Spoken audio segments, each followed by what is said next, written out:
जय हिंद दोस्तों। आज हमारा साइंस का तीसरा लेक्चर है। पिछले वीडियो में हमने कोशिका के बारे में चर्चा करी थी। आज के वीडियो में हम गुणसूत्र या क्रोमोसोम के बारे में चर्चा करेंगे। इसकी खोज करी थी वाल्डेयर नाम के वैज्ञानिक ने। देखो, जो गुणसूत्र होता है ये क्या करता है, तो यही हमें बताता है कि कोई भी किस चीज़ की स्पीशीज या नस्ल है, तथा यही क्रोमोसोम ही डिसाइड करता है कि उस नस्ल की अगली नस्ल कैसी होगी। तो जैसे कि हम एक एग्जांपल लेते हैं। जो हमारा घोड़ा होता है वो कभी भी हाथी या जिराफ के आकार का हो सकता है क्या? नहीं हो सकता। क्यों? क्योंकि घोड़े के अंदर क्या मौजूद है? गुणसूत्र या क्रोमोसोम। वो क्रोमोसोम ही डिसाइड करते हैं कि हमें इसमें कौन कौन सी क्वालिटीज डालना है और कौन कौन सी गुण को या क्वालिटीज को नहीं डालना है। आगे इतना समझ में कि हमारे शरीर के गुणों की हर एक जानकारी गुणसूत्र के पास है। इन गुणों को अनुवांशिक अनुवांशिक या जेनेटिक्स कहा जाता है। अतः जेनेटिक्स की इकाई किसे माना जाता है? गुणसूत्र को माना जाता है। मतलब ये गुणसूत्र ही डिसाइड करेंगे कि जो मेरा बच्चा होगा उसके दो आंखें होंगी, एक मुंह होगा, दो हाथ होंगे, दो पैर होंगे, उसके ना सींग होंगे, उसके ना पंख होंगे। ये सब कौन डिसाइड करेगा? तो क्रोमोसोम डिसाइड करता है। क्रोमोसोम या गुणसूत्र डिसाइड करते हैं। मनुष्य में क्रोमोसोम की संख्या 43 या 23 जोड़े होती है। देखो, इन क्रोमोसोम की संख्या 23 जोड़े में इसीलिए ली जाती है क्योंकि मनुष्य में बहुत सी चीज़ें जोड़ों में पाई जाती है। जैसे आंखें जोड़ों में पाई जाती है, हमारे नाक के छेद दो हैं, हमारे दो हाथ होते हैं, दो पैर होते हैं, दो किडनी होती है, दो लंग्स होते हैं। इसीलिए हर चीज़ जोड़े में पाई जाती है, इसीलिए इन क्रोमोसोम को भी जोड़ों में गिना जाता है। आगे इतना समझ में। क्वेश्चन पूछता है क्रोमोसोम कहाँ पाया जाता है, तो क्रोमोसोम केंद्रक के अंदर पाया जाता है।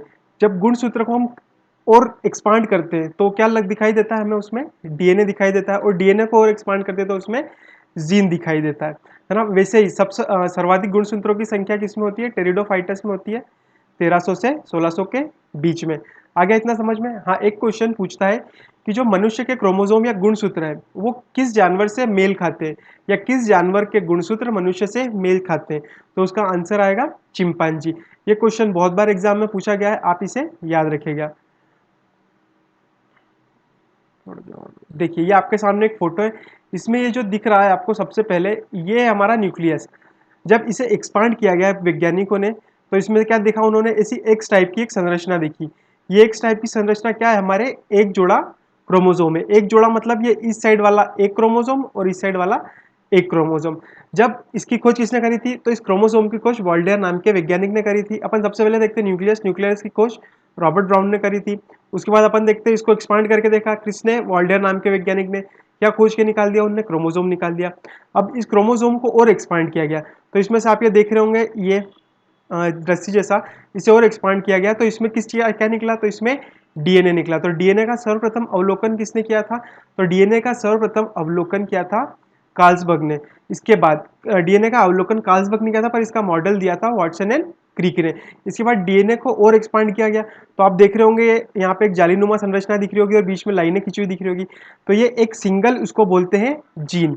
इस जीन की खोज की थी जोहानसन नाम के वैज्ञानिक ने। आपने देखो ये बीच में लाइन खींची हुई दिख रही होगी, छोटी छोटी लाल कलर की, ये लाइनों को कहा जाता है न्यूक्लियोटाइड्स। तो देखो, अनुवांशिकता की सबसे छोटी इकाई क्या होती है? तो जीन होती है। अनुवांशिकता बहुत सारे जीन मिलके क्या बनाते हैं? तो डीएनए बनाते हैं। अब बहुत सारे डीएनए मिलके क्या बनाते हैं? एक क्रोमोसोम का निर्माण करते हैं। और क्रोमोसोम कहाँ पाया जाता है? तो न्यूक्लियस के अंदर पाया जाता है। आगे इतना समझ में। बढ़ते आगे, अब बात करते हैं कुछ केंद्रक अम्लों की। केंद्रक अम्ल मतलब मैंने आपको बताया था कि केंद्रक के अंदर एक लिक्विड पाया जाता है जिसे केंद्रक द्रव कहा जाता है। उसी केंद्रक द्रव में केंद्रक अम्ल पाया जाता है। केंद्रक अम्ल दो प्रकार के होते हैं। डीएनए, डीएनए का full form deoxy ribose nucleic acid, और आरएनए, आरएनए का full form ribose nucleic acid. उसके बाद सबसे पहले बात करते हैं अपन डीएनए की। डीएनए का full form deoxy ribose nucleic acid. देखो, अभी मैंने बताया डीएनए का सर्वप्रथम अवलोकन किया था कार्ल्सबर्ग ने, और इसका मॉडल दिया था वाटसन एंड क्रिक ने। अब कैसा मॉडल होता है? तो डबल हेलिक्स, मतलब आप देख सकते हैं यहाँ पे एक ये लाइन और एक ये लाइन, इन दो लाइनों के बीच में अलग अलग न्यूक्लियोटाइड्स लगे हुए, इसीलिए इसके मॉडल को क्या कहा जाता है? डबल हेलिक्स कहा जाता है। अब देखो, ये पूरा एक टर्न कहलाता है इसका, ये यहाँ से ये पूरा एक टर्न कहलाता है। इस एक टर्न की लंबाई कितनी होती है? तो इसकी लंबाई होती है 34 एंगस्ट्रॉम, है ना। एक टर्न में कितने न्यूक्लियोटाइड्स होते हैं? तो 10 न्यूक्लियोटाइड्स होते हैं। हाँ, अब इसमें एक पूछता है कि इसमें तत्व कौन सा पाया जाता है? तो इसमें तत्व पाया जाता है फॉस्फो रस पाया जाता है। इनके बीच में बॉन्ड कौन सा होता है? इनके बीच में बॉन्ड होता है हाइड्रोजन बॉन्ड होता है। ठीक है, आगे इतना समझ में। ये सब न्यूक्लियोटाइड्स के बीच में, मतलब न्यूक्लियोटाइड का जो तत्व होगा कौन सा होगा? तो फास्फोरस होगा। उसमें कौन सा बॉन्ड पाया जाएगा? तो हाइड्रोजन बॉन्ड पाया जाएगा। उसके बाद जो न्यूक्लियोटाइड का बेस होता है वो कौन सा होता है? तो वो नाइट्रोजन बेस होता है। इसमें आप बिल्कुल कंफ्यूज नहीं होइएगा। आगे इतना समझ में। अब बात करते हैं न्यूक्लियोटाइड्स कितने प्रकार के होते हैं। तो न्यूक्लियोटाइड्स 4 प्रकार के होते हैं, ए, टी, जी और सी। ए, टी, जी और सी। ए का फुल फॉर्म होता है एडेनिन, टी से थाइमिन, जी से गुआनिन और सी से साइटोसिन। ए और टी में होता है डबल हाइड्रोजन बॉन्ड और जी और सी में होता है ट्रिपल हाइड्रोजन बॉन्ड। याद रखिएगा। आगे इतना समझ में। बढ़ते हैं आगे। हमारा अगला है राइबोस न्यूक्लिक एसिड या फिर आरएनए। देखो जैसे डीएनए क्या था? डबल हेलिक्स मॉडल था। वैसे ही आरएनए क्या होता है? सिंगल हेलिक्स मॉडल होता है। आप यहाँ पे देख रहे होंगे एक सिंगल पट्टी है, उसमें सारे न्यूक्लियोटाइड्स कनेक्टेड होते हैं। इसमें भी सेम होता है, नाइट्रोजन बेस होता है, हाइड्रोजन बॉन्ड्स होते हैं और तत्व जो होता है वो फास्फोरस तत्व होता है। देखो उसमें क्या था? ATGC, एडेनिन, थाइमिन, गुआनिन और साइटोसिन। वैसे ही उसमें जो थाइमिन था उसको काट के उसकी जगह हम क्या लगा देते हैं? यूरेसिल लगा देते हैं, तो वो क्या बन जाता है? आरएनए बन जाता है। देखो जैसे यहाँ पे AT है तो इस T को काट के मैं यहाँ पे क्या लगा देता हूँ? U, तो ये मेरा क्या बन जाएगा? आरएनए बन जाएगा। आ गया इतना समझ में। डीएनए से आरएनए बनाने के लिए थाइमिन को काट कर उसकी जगह क्या लगा दिया जाता है? यूरेसिल लगा दिया जाता है, तो क्या बन जाता है? आरएनए बन जाता है। और ये प्रक्रिया क्या कहलाती है? ट्रांसक्रिप्शन कहलाती है। आगे इतना समझ में। बढ़ते हैं आगे। अब देखो जो हमारा आरएनए होता है वो कितने प्रकार का होता है? 3 प्रकार का होता है। सबसे पहले आरएनए का कार्य क्या होता है? तो आरएनए प्रोटीन संश्लेषण में सहायता करता है। किस तरह सहायता करता है? तो जो प्रोटीन का निर्माण होता है वो 10 + 10 बराबर 20 अमीनो एसिड के द्वारा किसका? एक प्रोटीन का निर्माण होता है।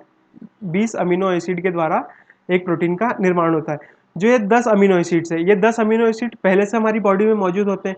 पर ये जो अगले 10 अमीनो एसिड है, ये हम जो भी हमारा आहार ग्रहण करते हैं, भोजन करते हैं, उससे हमें ये 10 अमीनो एसिड मिलते हैं।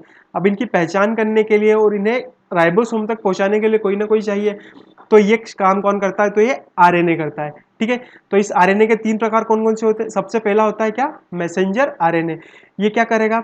ये एक जगह बैठा हुआ रहेगा, ये सर्विलेंस का काम करता है। सर्विलेंस का मतलब एक जगह बैठा रहेगा और जैसे ही हम कुछ खाते हैं उसमें जितने भी इसेंशियल अमीनो एसिड्स आएंगे उनको साइड करता जाएगा।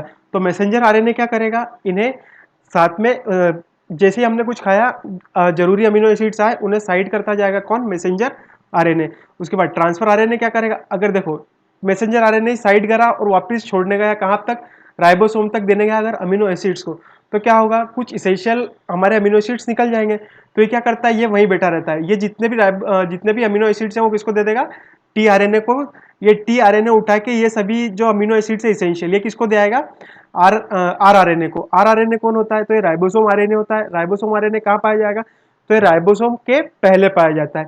ठीक है, तो ये जो भी 10 अमीनो एसिड्स ट्रांसफर आरएनए उठा के लाया है किसके पास तक? आर आरएनए तक। तो ये क्या कर देता है? ये किसको दे देता है? राइबोसोम को दे देता है। और राइबोसोम किसका निर्माण कर देता है? इससे प्रोटीन का निर्माण कर देता है। आ गया इतना समझ में। ये 3 टाइप के को क्या हो गए? आरएनए। सबसे पहला कौन सा? एमआरएनए। एमआरएनए क्या करेगा?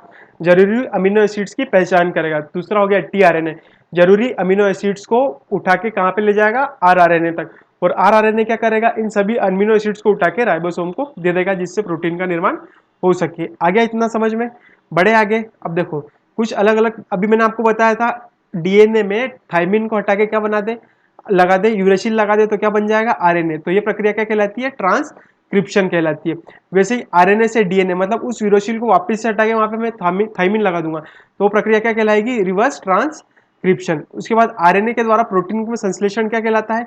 ट्रांसलेशन कहलाता है। क्या कहलाता है? ट्रांसलेशन। मतलब आरएनए जो हेल्प कर रहा है प्रोटीन बनाने में वो क्या कहलाती है? ट्रांसलेशन कहलाती है। वैसे ही डीएनए से डीएनए या आरएनए से आरएनए बनाना क्या कहलाता है? रेप्लिकेशन।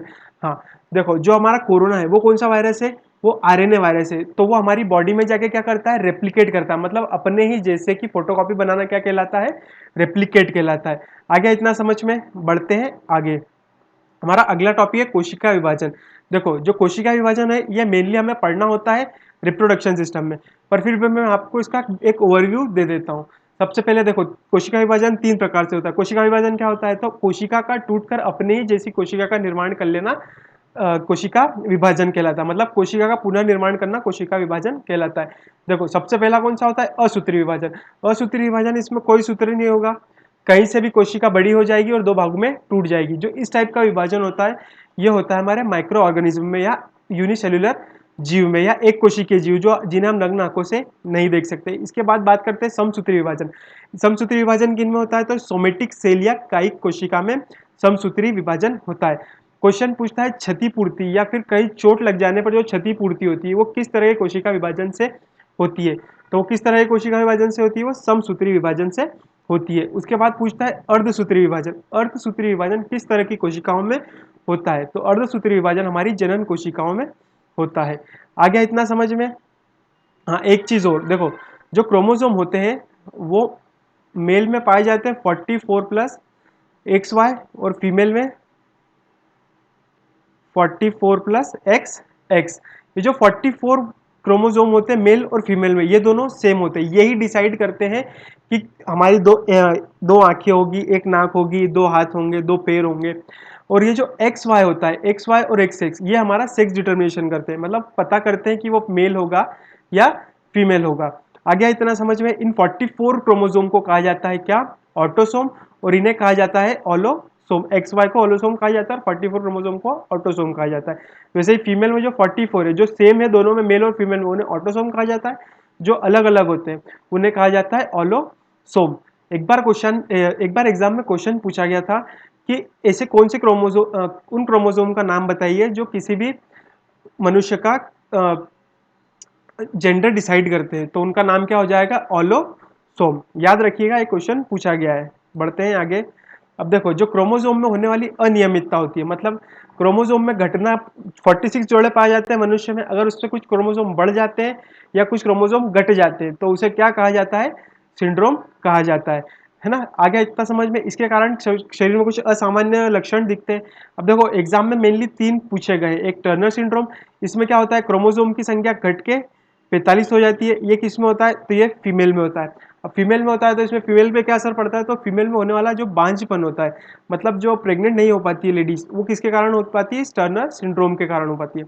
एक बार क्वेश्चन पूछा था कि ऐसा कौन सा सिंड्रोम है जिससे महिलाओं में बांझपन देखा जाता है, तो उसका आंसर क्या आ जाएगा, टर्नर सिंड्रोम। उसके बाद बात करते हैं क्लीनेफेल्टर सिंड्रोम की। जैसे ये फीमेल में होता है वैसे ही क्लीनेफेल्टर होता है किसमें, मेल में। इसमें क्रोमोसोम की संख्या बढ़ के 47 हो जाती है। किसमें होता है, तो ये होता है मेल में होता है। आगे इतना समझ में। इसमें जो क्लीनेफेल्टर सिंड्रोम होता है इसमें मेल या फिर मेल में जो नपुंसकता पाई जाती है वो इसी क्लीनेफेल्टर सिंड्रोम के कारण पाई जाती है। बात करते हैं तीसरा, डाउन सिंड्रोम। डाउन सिंड्रोम में भी क्रोमोसोम की संख्या बढ़ के कितनी हो जाती है, 47 हो जाती है, और ये मेल फीमेल दोनों में पाया जाता है। तो और इस सिंड्रोम में क्या होता है, इस सिंड्रोम में या तो आपका ऐसे होठ कट जाता है या मंद बुद्धि हो जाते हैं, ये सब किसमें पाया जाता है, तो ये डाउन सिंड्रोम में पाया जाता है। आई होप आप यहाँ तक समझे होंगे। अब इसके आगे का हम करते हैं नेक्स्ट क्लास में।